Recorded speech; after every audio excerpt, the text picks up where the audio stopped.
Une semaine très riche pour l'astrophysique, notamment du fait que c'était la semaine du 235e meeting de l'American Astronomical Society à Hawaï, qui nous a délivré de superbes découvertes que nous avons relayées évidemment sur Ça se passe là-haut. Alors nous allons parler donc d'archéologie cosmique, comment mesurer l'âge d'étoiles avec un amas de galaxies très lointains, puis de la découverte de 13 trous noirs massifs dans des galaxies naines, dans une position bizarre. Ensuite, un couple de trous noirs supermassifs, celui-là observé de très près par ALMA, ainsi que la détection d'une nouvelle fusion d'étoiles à neutrons par LIGO et Virgo, suivi de la localisation encore d'une FRB répétitive, puis un petit peu de planétologie avec les volcans de Io, le satellite de Jupiter, imagé comme jamais par la sonde Juno, et enfin une histoire de matière noire, avec la mise en évidence de très nombreux halos de matière noire. Allez, on y va, c'est parti. Ça se passe là-haut, par Eric Simon.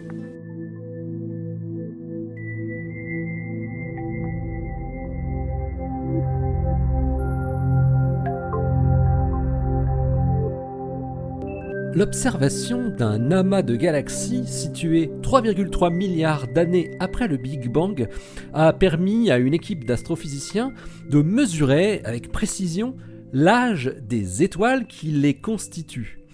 Les plus vieilles se seraient formées seulement 370 millions d'années après le Big Bang. Ce qu'on appelle l'âge sombre de l'univers est la période qui a suivi l'émission du rayonnement diffus cosmologique associé à la recombinaison des électrons et des protons et jusqu'à l'apparition des toutes premières étoiles et donc des toutes premières galaxies. On estime que cet âge sombre, durant lequel l'univers n'était peuplé que d'hydrogène et d'hélium neutre ainsi que de matière noire, a duré environ 200 à 300 millions d'années. En s'allumant, les premières étoiles ont ensuite modifié leur milieu environnant en rayonisant le gaz interstellaire, séparant à nouveau les noyaux d'atomes et les électrons. On parle alors d'époque de rayonisation de l'univers. Cette phase cruciale est d'ailleurs le sujet du cours de cette année donné en ce moment même au Collège de France par Françoise Combes, que je vous invite à suivre si vous êtes à Paris, ou à regarder en ligne pour tous les autres. L'observation de cette période de rayonisation, et notamment de son commencement, c'est-à-dire l'observation des premières galaxies, est quelque chose de très difficile. Ces premières galaxies sont en effet extrêmement faiblement lumineuses. Mais John Willis de l'Université de Victoria au Canada et ses collaborateurs ont trouvé une astuce pour étudier les premières étoiles et surtout pour dater leur naissance le plus précisément possible. Ils les ont regardées simplement un peu plus tard, une fois qu'elles avaient évolué, un peu, mais pas trop. Ils se sont penchés sur un des amas de galaxies les plus lointains que nous connaissons, pour évaluer l'âge des étoiles à ce moment-là de l'histoire cosmique, sachant que cet amas se situe 3,35 milliards d'années après le Big Bang. Alors on pourrait penser qu'il serait plus simple d'estimer l'âge des étoiles dans des amas de galaxies beaucoup plus proches de nous, dans l'espace-temps. Facile à observer, comme l'énorme amas de Coma par exemple. Mais il se trouve que comme les galaxies qui le composent sont toutes très vieilles, elles deviennent difficiles à différencier en termes d'âge. Une galaxie de 13 milliards d'années ressemble beaucoup à une galaxie de 8 milliards d'années. Mais en observant un amas de galaxies à un redshift Z égale 2, c'est-à-dire 3,35 milliards d'années après le Big Bang, une époque où l'univers était 3 fois plus petit qu'aujourd'hui, la mesure de l'âge des étoiles et des galaxies qu'elles forment devient beaucoup plus précise. XLSSC 122 est un amas de galaxies déjà matures, qui contient plusieurs dizaines de galaxies. Willis et ses collaborateurs en ont dénombré 37. Et les chercheurs ont trouvé que XLSS C122 contient des galaxies qui montrent une couleur rouge similaire. L'âge d'une galaxie peut être estimé par sa couleur moyenne, qui trace l'âge de ses étoiles constituantes. Plus les étoiles sont jeunes, plus elles sont bleues. En comparant les observations effectuées avec le télescope spatial Hubble et des modèles d'évolution stellaire, Willis et ses collaborateurs concluent que les étoiles les plus âgées des galaxies les plus âgées de l'amas XLSS C122 ont un âge apparent de 2,98 milliards d'années. Elles se seraient donc formées 0,37 milliards d'années après le Big Bang, à un redshift Z égale 12, donc dans un univers 13 fois plus petit qu'aujourd'hui. Un point a particulièrement intrigué John Willis et ses collègues américains. Parmi toutes ces galaxies, 19 ont des âges très semblables. Mais au moment où elles ont formé leurs étoiles, ces galaxies devaient être isolées. Elles ne se sont constituées en groupes puis en amas que plus tard. Il est donc possible, selon eux, que ces galaxies aient été influencées par leur environnement ou que l'allumage des premières étoiles ait produit une sorte de réaction en chaîne menant à l'apparition de plusieurs groupes d'étoiles simultanément.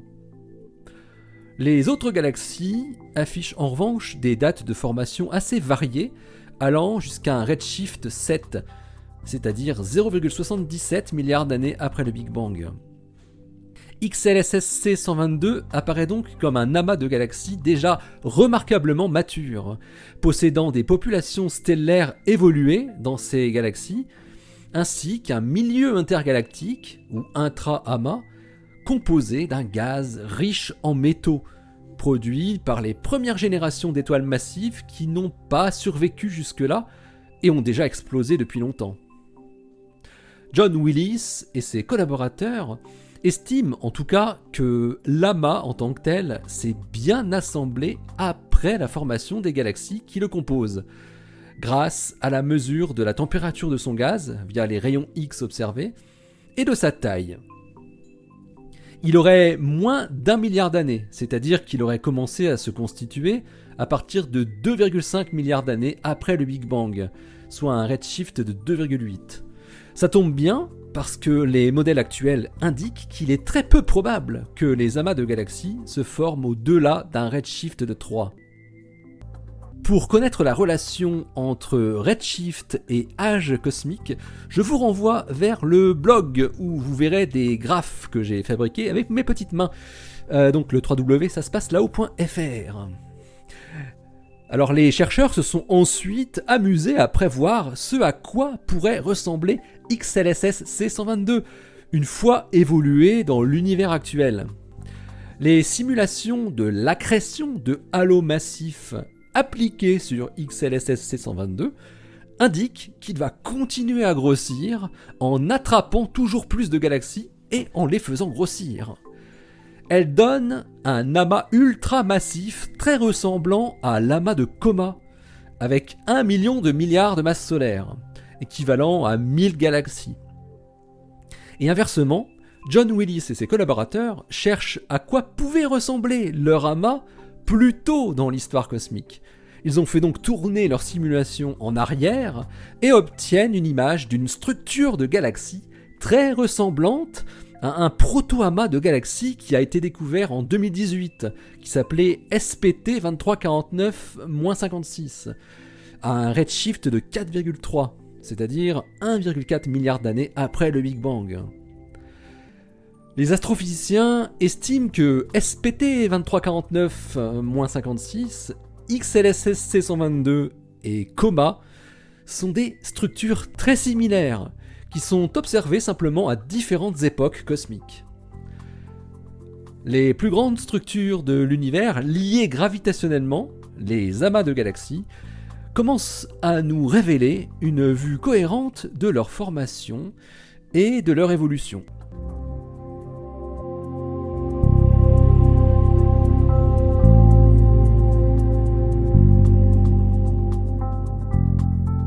Une population de 48 sources radio compactes, dont 13 attribuées à des trous noirs de grande masse, vient d'être découverte au sein de 39 galaxies naines.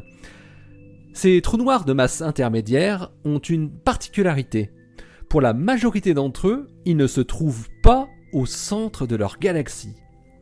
Une étude parue dans The Astrophysical Journal cette semaine. Amy Raines de l'Université du Montana et ses collaborateurs américains ont observé un échantillon de 111 galaxies naines en ondes radio et à haute résolution avec le réseau de radiotélescopes VLA, le Carl Jansky Very Large Array, entre 8 et 12 GHz, ce qui leur a permis d'atteindre une résolution angulaire de 0,25 secondes d'arc. Les radioastronomes avaient présélectionné leurs cibles pour ne conserver que des galaxies situées à moins de 800 millions d'années-lumière et ayant une masse stellaire inférieure à 3 milliards de masses solaires. Parmi ces 111 galaxies naines, Raines et ses collaborateurs mettent en évidence au moins une source radio compacte intense dans 39 d'entre elles. Ils ont attentivement évalué toutes les origines possibles pour ces sources radio, une par une. Région d'échauffement, résidus de supernova, jeunes supernova, sources d'arrière-plan, et enfin noyaux actifs de galaxies, c'est-à-dire trous noirs accrétants.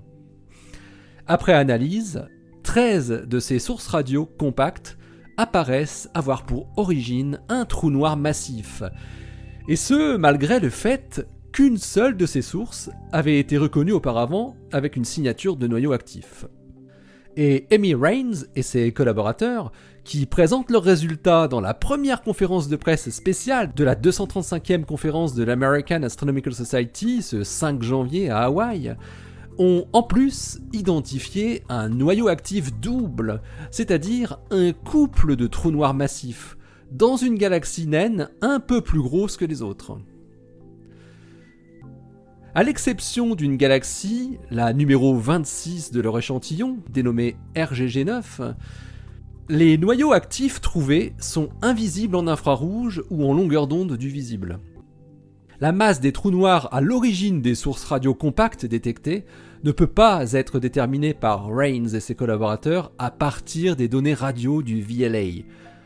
Mais en faisant l'hypothèse qu'ils suivent la relation masse de trous noirs versus masse stellaire, qui est déduite de noyaux actifs mesurables sur des galaxies différentes, les trous noirs trouvés, ici, auraient une masse avec une incertitude très élevée, préviennent les auteurs, entre 12 000 et 600 000 masses solaires, avec une valeur médiane de 400 000 masses solaires. Mais le fait remarquable de ces découvertes de trous noirs de masse intermédiaire, entre gros trous noirs stellaires et trous noirs supermassifs, c'est que la majorité d'entre eux sont décalés par rapport au centre de leur galaxie, avec certains montrant des signes d'interaction ou de fusion. Les astrophysiciens ont conclu que les trous noirs massifs n'ont pas nécessairement besoin de vivre au centre des galaxies.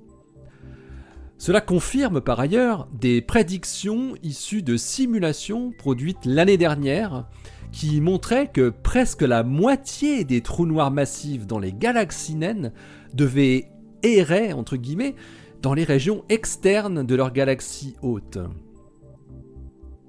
Ces trous noirs massifs décentrés pourraient avoir été perturbés soit par effet de fronde gravitationnelle avec un autre trou noir lors d'une interaction, ou bien par effet de recul après fusion de trous noirs. La coalescence de deux trous noirs produit des ondes gravitationnelles qui peuvent induire un kick, une impulsion sur le trou noir résultant, lui donnant une certaine vitesse par rapport à la galaxie hôte. Et quand un trou noir de cette taille quitte le centre d'une galaxie naine, il est très improbable qu'il y retourne. C'est différent dans le cas d'une grande galaxie, où les frictions dynamiques sont plus efficaces et peuvent ramener, entre guillemets, le trou noir au centre de la galaxie. La théorie du grossissement des trous noirs intermédiaires, vue comme des graines pour la formation des trous noirs supermassifs, selon les chercheurs américains, devra prendre en compte ces observations inédites. En attendant les futures détections d'ondes gravitationnelles produites par la fusion de trous noirs massifs par l'interféromètre spatial LISA dans quelques dizaines d'années, les observations terrestres en radio vont se poursuivre dans les galaxies naines pour encore mieux discerner des sources compactes et en découvrir de nouvelles. La nature des trous noirs intermédiaires et leur rôle dans l'apparition des trous noirs supermassifs devront aussi être investigués par des observations en rayons X à haute résolution, le seul moyen pour mesurer l'activité des trous noirs et par là leur masse exacte.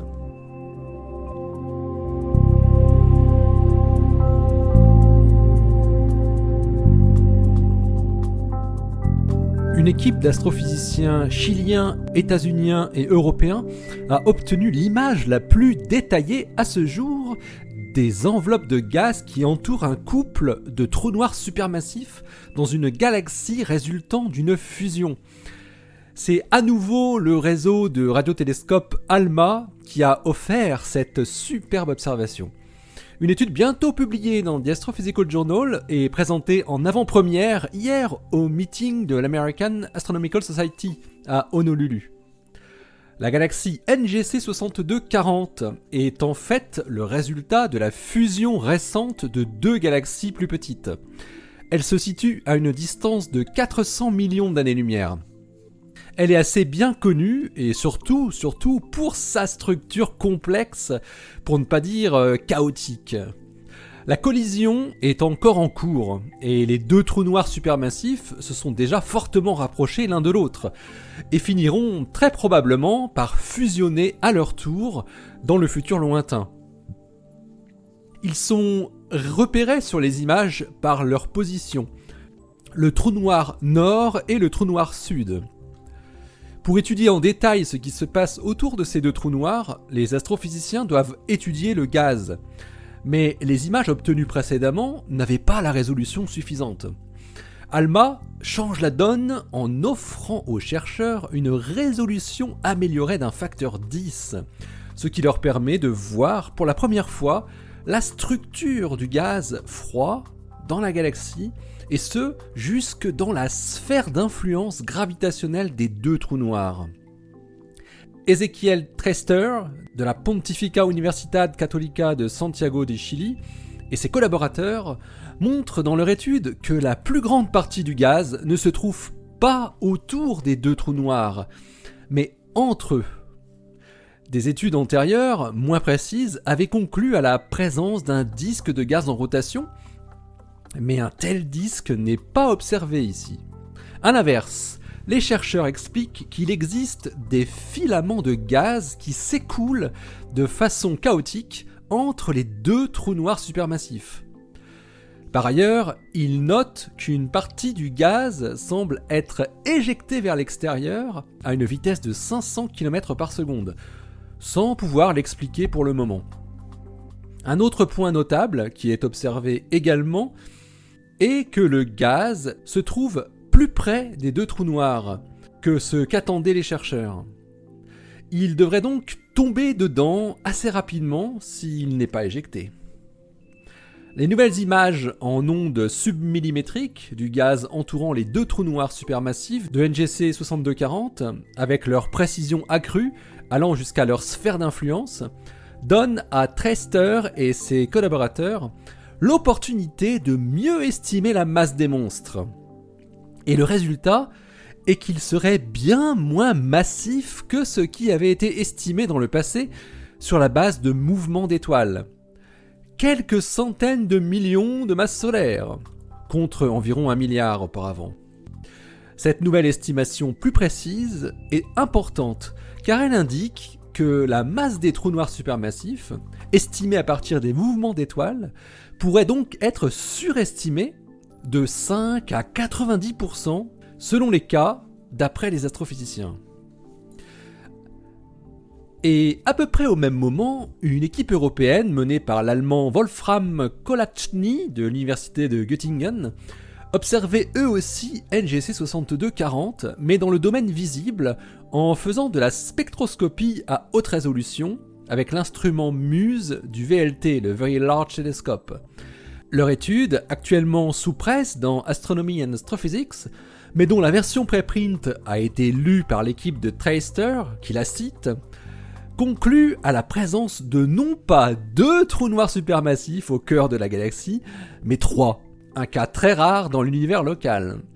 Le trou noir sud, vu par Traister et ses collaborateurs, serait en fait, d'après Kolachny et ses collègues, lui-même formé d'un couple de trous noirs encore plus proches l'un de l'autre, séparés d'à peine 645 années-lumière. Selon eux, les 3 trous noirs auraient tous une masse supérieure à 90 millions de masses solaires. Mais les données radio submillimétriques de Traister et ses collègues ne montrent pas la présence d'un 3e trou noir à proximité immédiate du trou noir sud. Ils pensent qu'un amas d'étoiles locales pourrait produire la signature observée par les chercheurs européens, mais ils restent néanmoins prudents et ouverts sur cette possibilité qui devra de toute façon être explorée plus avant. NGC 6240 n'a pas fini d'attirer l'attention de nombreux astronomes.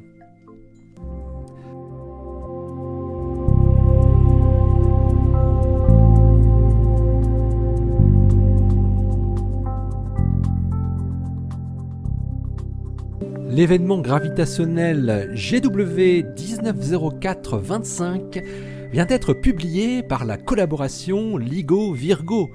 Et ce n'est pas n'importe quel événement gravitationnel. Il s'agit de la 2e fusion très probable de 2 étoiles à neutrons, avec cette fois-ci une masse totale des 2 composantes qui est élevée par rapport au couple d'étoiles à neutrons que l'on connaît classiquement. 3,4 masses solaires. Aucun signal électromagnétique n'a hélas pu être trouvé en coïncidence.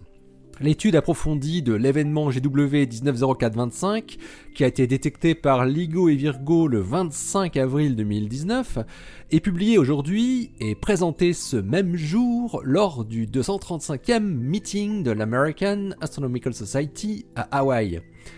La précédente fusion d'étoiles à neutrons avait été détectée, souvenez-vous, le 17 août 2017, c'était l'événement GW 170817, lors du run 02 des interféromètres LIGO et Virgo, et avait mené à la détection simultanée des ondes gravitationnelles et d'un signal électromagnétique dans toutes les longueurs d'onde.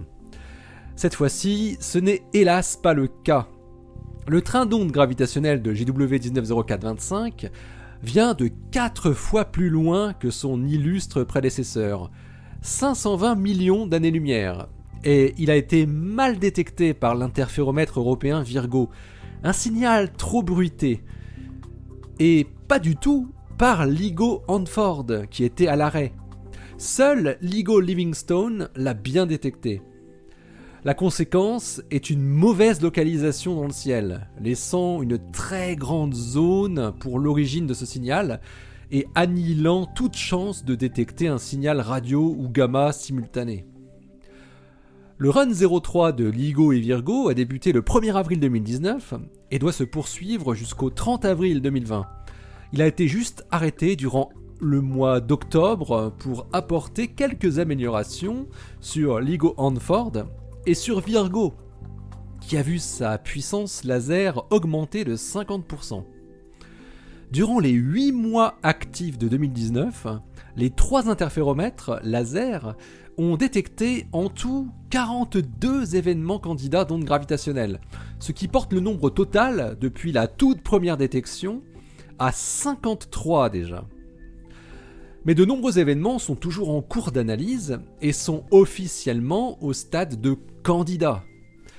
GW 190425 est le premier événement du Run 03 officialisé en tant que tel, même si il était le 4e événement détecté chronologiquement depuis début avril 2019. En moyenne, LIGO et Virgo ont détecté environ un événement par semaine depuis le printemps dernier. Rien que durant le mois de décembre 2019, 6 trains d'ondes gravitationnelles ont été détectés. Le 25 avril 2019, à 8h18 et 5 secondes, temps universel, les interféromètres LIGO Livingstone, qui est en Louisiane, et Virgo, en Italie, détectent un signal. LIGO Hanford, dans l'état de Washington, était malheureusement à l'arrêt ce jour-là. Le signal est faible et bruité, mais l'analyse permet tout de même de déterminer la masse probable de ce qui a fusionné, 3,4 masses solaires. Cette masse totale est a priori trop faible pour être 2 trous noirs, mais un peu élevée pour être 2 étoiles à neutrons. Et c'est tout de même l'hypothèse de 2 étoiles à neutrons qui est la plus probable selon les chercheurs de la vaste collaboration scientifique. Le signal de Virgo étant quasi inexploitable, LIGO était alors 3 fois plus sensible que Virgo, la localisation de la source est impossible sur une zone représentant 20% du ciel, et aucun signal électromagnétique n'a pu être mis en évidence. Ni de signal de neutrinos d'ailleurs, malgré les 118 suivis de tout type qui sont partis à l'affût dès la réception de l'alerte 43 minutes plus tard. La distance de la collision-fusion est assortie d'une incertitude assez grande aussi. Elle est comprise entre 290 millions et 740 millions d'années-lumière. Les masses des 2 composantes, qui est déduite de la forme du train d'onde gravitationnel, sont comprises entre 1,6 et 2,5 masses solaires pour la première, et entre 1,4 et 1,7 masses solaires pour la seconde. Très inattendu. Les astrophysiciens de LIGO et Virgo émettent des hypothèses pour la formation de 2 étoiles à neutrons de masse si élevée formant un couple. La première fait appel à une formation dans un couple très resserré à l'origine, avec une période donc très courte, ce qui représenterait alors une nouvelle population d'étoiles à neutrons. Une alternative serait qu'une étoile à neutrons aurait pu passer à proximité immédiate d'un couple étoile à neutrons-étoile normale et aurait éjecté l'étoile normale pour prendre sa place. Les chercheurs évoquent aussi la possibilité que les ondes gravitationnelles détectées aient subi un effet de lentille gravitationnelle, à l'image de ce qui se passe souvent avec les photons, et ce qui aurait pour effet de surestimer la masse totale impliquée dans la coalescence. Enfin, les astrophysiciens gravitationnels ne manquent pas d'imagination. Ils évoquent une dernière piste qui serait que l'une des composantes, voire les deux, serait un trou noir au lieu d'une étoile à neutrons. Ce que le signal détecté ne permet pas d'exclure complètement. Mais dans ce cas, nous aurions affaire à un ou des trous noirs de très faible masse pour un trou noir, ce qui pourrait correspondre à un trou noir primordial s'étant formé dans l'univers très jeune. Bon, en gardant l'hypothèse raisonnable et probable qu'il s'agit d'un couple d'étoiles à neutrons, grâce à la détection précédente de GW 170817, dont la masse totale faisait 2,6 masses solaires, et à la connaissance de la sensibilité de leur détecteur, les chercheurs calculent la probabilité d'apparition de tels cataclysmes dans un certain volume d'univers. Dans un cube d'univers de 1 gigaparsec de côté, c'est-à-dire 3,26 milliards d'années-lumière, il doit arriver entre 250 et 2810 fusions d'étoiles à neutrons par an. De nombreux articles des collaborations LIGO et Virgo vont certainement paraître dans les mois qui viennent, cette fois consacrés aux dizaines d'événements plus banals de fusion de trous noirs observés en 2019, mais espérons-le aussi à d'autres fusions d'étoiles à neutrons qui paraissent tout de même un peu plus intéressantes que de simples trous de l'espace-temps.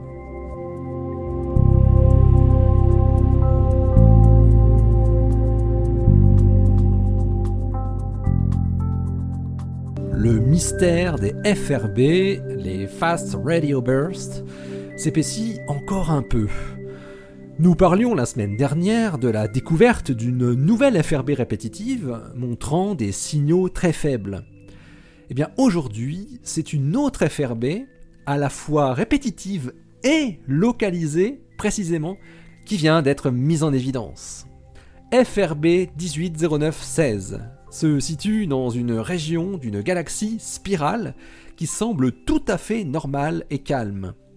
De plus, cette galaxie est relativement proche de nous, ce qui devrait rendre FRB 180916 la source idéale pour cerner l'origine décidément incomprise de ces événements radio étonnants par leur brièveté et leur caractère répétitif ou non.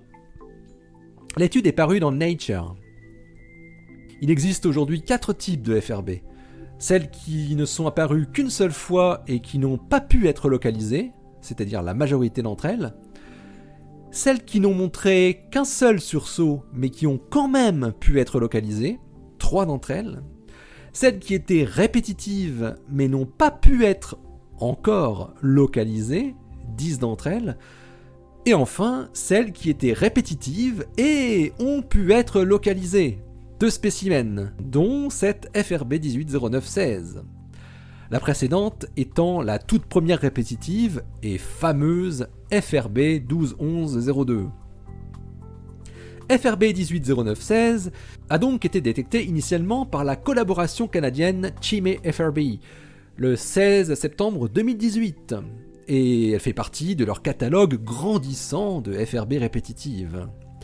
Benito Marcotte du Joint Institute for VLBI IREC et ses collaborateurs ont exploité les 8 radiotélescopes du réseau à très longue base EVN, le European VLBI Network, à la fréquence de 1,7 GHz.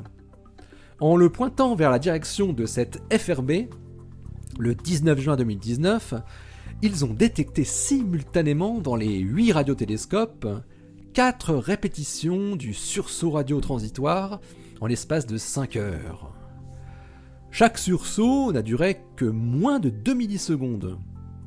Et l'excellente résolution obtenue par la méthode interférométrique à très longue base, qui a montré toute sa puissance avec l'Event Horizon Telescope et l'imagerie d'un trou noir, qui est fondée sur la même méthode, a permis à Marcotte et ses collaborateurs de localiser la source radio sur une zone de seulement 7 années-lumière de large. Connaissant la position précise de la FRB, les astrophysiciens ont ensuite utilisé l'un des plus grands télescopes terrestres, le Gemini North, de 8 mètres, situé à Hawaï, pour voir l'environnement de la source radio. Résultat, il y a là une belle galaxie spirale dénommée SDSS J015 800 plus 65 4253, qui est située à une distance de 500 millions d'années-lumière seulement. FRB 180916 est ainsi le sursaut radio rapide le plus proche que nous connaissons aujourd'hui. La FRB se trouve à la périphérie de cette grosse galaxie, très similaire à la nôtre, dans une zone de formation d'étoiles qui montre d'ailleurs une structure un peu particulière en forme de V. L'autre FRB répétitive, qui avait été localisée précisément, FRB 121102, se trouvait dans une galaxie naine à proximité d'un trou noir supermassif. Eh bien ce n'est pas du tout le cas ici. Les astrophysiciens en viennent à la conclusion que les FRB répétitives sont peu influencées par le type de leur galaxie hôte, ni par leur localisation au sein de cette galaxie. Par ailleurs, les différences entre FRB répétitives et non répétitives sont maintenant moins claires, d'après Marcotte et ses collaborateurs. Les propriétés des galaxies hôtes des FRB et leur environnement immédiat peut théoriquement mener sur la piste de l'origine de ce phénomène. La première FRB répétitive localisée se trouve dans une galaxie naine irrégulière, à faible métallicité. Et les FRB apparemment non répétitives se trouvent plutôt dans des galaxies à plus grande métallicité, des galaxies elliptiques ou des galaxies formatrices d'étoiles.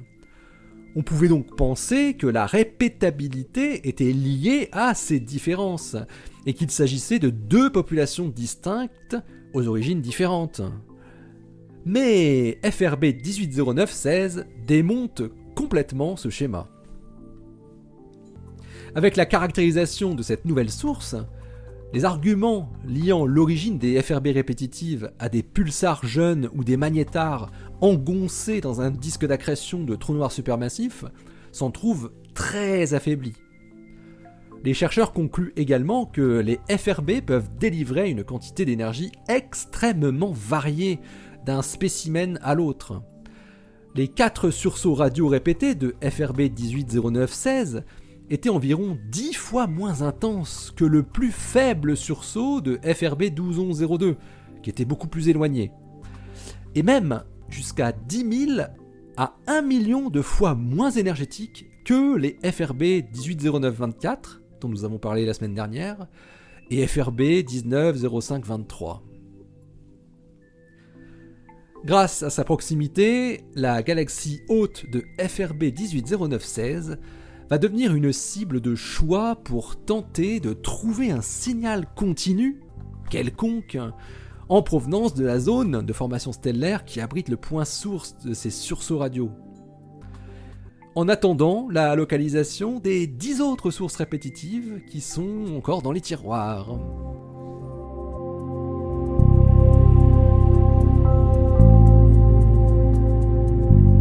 Les premières images infrarouges exceptionnelles de Io, le satellite très volcanique de Jupiter, qui ont été obtenues par la sonde Juno, viennent d'être publiées par une équipe italo-américaine, une étude à retrouver dans le journal de planétologie Icarus.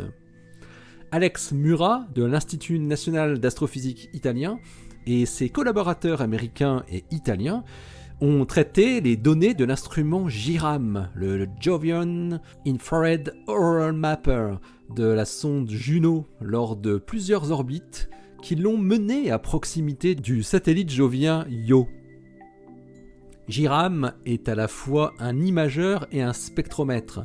Il fait des images en infrarouge et mesure la distribution spectrale des photons détectés. Il a été principalement conçu pour étudier l'atmosphère de Jupiter et ses aurores, mais il peut aussi bien être utilisé pour étudier la surface des gros satellites de la géante gazeuse, et notamment ce satellite unique en son genre, qu'est Io.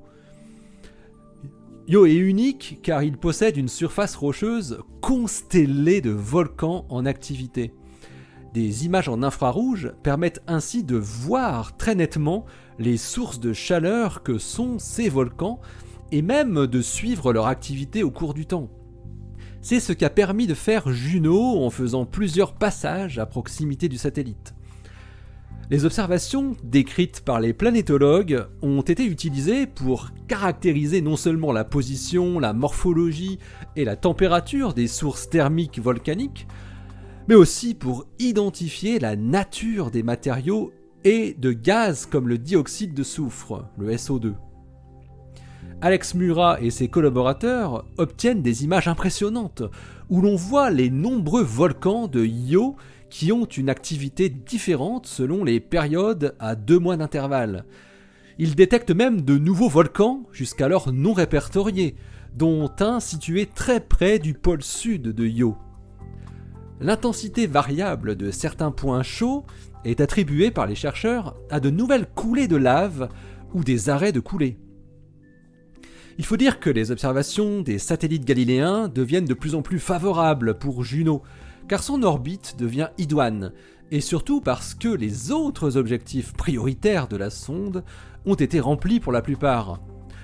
Lors de l'orbite 25 de début 2020, JIRAM offrira une vue de Io avec une résolution de 50 km, et elle pourrait encore être plus fine si la mission est prolongée au-delà de 2021.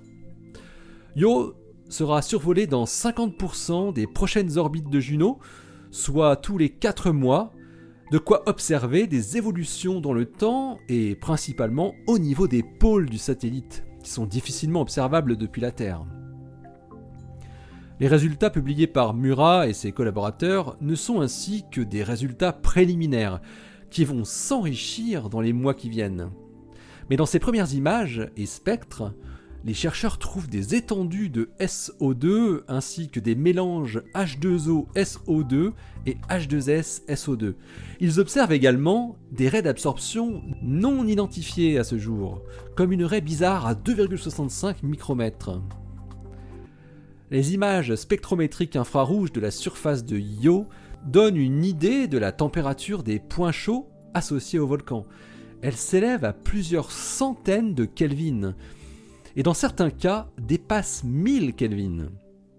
La température de ces points chauds obtenus par Juno est cohérente avec ce qui avait été mesuré par Galileo et son instrument NIMS en 2001, puis par New Horizons en 2007 lors de son passage en route vers Pluton, ainsi que par des télescopes terrestres à partir de 2002. En termes de durée, à partir de 3 orbites espacées de quelques mois, Murat et ses collègues peuvent dire que la majorité des points chauds ont une durée de vie d'au moins quelques mois. On sait déjà que la plupart des points chauds sont de grandes durées de vie, certains étant actifs depuis plusieurs années, voire plusieurs décennies, pour les points chauds situés aux basses latitudes, vers l'équateur. La grande force de Juno, outre d'observer de près le phénomène, c'est d'explorer les 2 pôles de Io, où il pourrait se passer des activités un peu différentes de ce qui se passe à l'équateur. Avec ces premières données, les planétologues ont du mal à analyser l'atmosphère de dioxyde de soufre de Io, mais ils ne désespèrent pas de pouvoir faire une analyse du limbe atmosphérique avec GIRAM dans le futur, quand Juno s'approchera beaucoup plus près de Io et permettra une bien meilleure résolution spatiale. Rendez-vous donc dans quelques mois pour la suite des aventures des volcans joviens.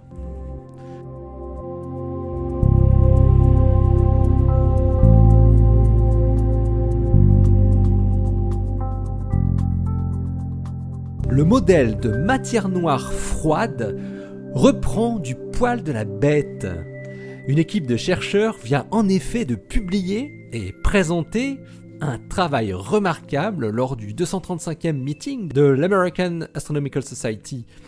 Il montre la présence de nombreux petits halos de matière invisible autour de plusieurs grosses galaxies, grâce à des effets de lentilles gravitationnelles sur des quasars lointains. Des petits halos sombres que l'on ne parvenait pas à trouver. Leur étude est publiée dans les Monthly Notices of the Royal Astronomical Society.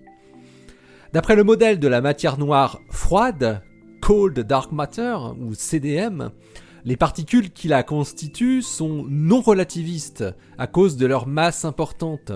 Elles ont donc une vitesse relativement faible qui leur permet de se concentrer en halos sphériques de différentes tailles, depuis des vastes halos beaucoup plus grands que les plus grosses galaxies qui s'y sont formées, jusqu'à des petits halos où se sont formées les galaxies naines, et même d'encore plus petits halos où la gravité n'a pas été suffisante pour concentrer suffisamment de gaz pour arriver à la formation d'étoiles. Jusqu'à présent, les astrophysiciens avaient mis en évidence la présence de halos sombres autour de grandes galaxies et de galaxies naines.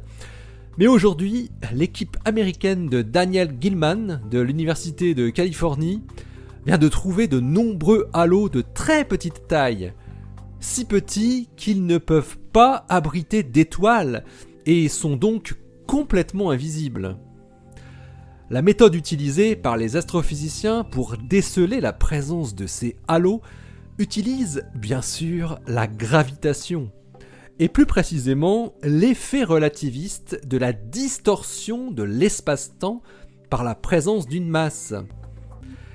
C'est avec le télescope spatial Hubble que Gilman et ses collaborateurs ont étudié 8 très jolies lentilles gravitationnelles produisant des images quadruples de quasars lointains, précédemment découvertes par les relevés SDSS, le Sloan Digital Sky Survey, et DES, le Dark Energy Survey. Dans ces lentilles, l'alignement entre le quasar qui est située à environ 10 milliards d'années-lumière, et la galaxie lentille à environ 2 milliards d'années-lumière, est quasi parfaite, ce qui produit ces images fantômes presque symétriques, qui peuvent aller jusqu'à former un anneau. Dans de tels phénomènes gravitationnels, c'est la masse de la galaxie en avant-plan, incluant son propre halo de matière noire, qui produit l'essentiel de l'effet de lentille. Mais les images dédoublées, observées par Gilman, ne correspondent pas tout à fait à ce à quoi on devrait s'attendre en ne considérant que cette masse. Les chercheurs observent des petites variations dans la position des images fantômes, ainsi que dans leur flux lumineux. Et c'est en se fondant sur l'analyse fine de ces petites variations dans les lentilles gravitationnelles que Gilman et ses collègues parviennent à mettre en évidence la présence de nombreux petits halos noirs, non seulement dans le voisinage proche de la galaxie lentille, mais aussi sur le trajet de la lumière des quasars lointains, en arrière-plan ou en avant-plan. Pour mettre en évidence ces effets très ténus, les chercheurs avaient besoin de spécimens dédoublés 4 fois ou plus. Et les astrophysiciens trouvent vraiment beaucoup de petits halos de matière noire dans les 8 lentilles gravitationnelles qu'ils ont analysées. À proximité des galaxies lentilles, leur masse descend jusqu'à 1 million de masses solaires, soit plus de 100 000 fois moins que la masse du halo de notre Voie lactée, d'après les reconstructions qu'ont faites les chercheurs américains. C'est la preuve la plus forte à ce jour de l'existence de petits halos de matière noire, et leur nombre offre un indice sur la nature de cette masse invisible. Des particules de matière noire dites froides, c'est-à-dire non relativistes, devaient théoriquement former de nombreux petits halos, qui n'étaient toujours pas trouvés. Daniel Gilman et ses collaborateurs peuvent même maintenant fournir une valeur de la masse minimale de la particule noire, avec un niveau de confiance de 95%. Elle doit être supérieure à 5,2 keV. Le modèle CDM se retrouve donc aujourd'hui renforcé, au moment où de nombreux spécialistes commencent à s'en détourner, sans doute par manque de patience. Allez, d'ici la prochaine, portez-vous bien, restez bien les yeux vers le ciel et les pieds sur terre. Salut!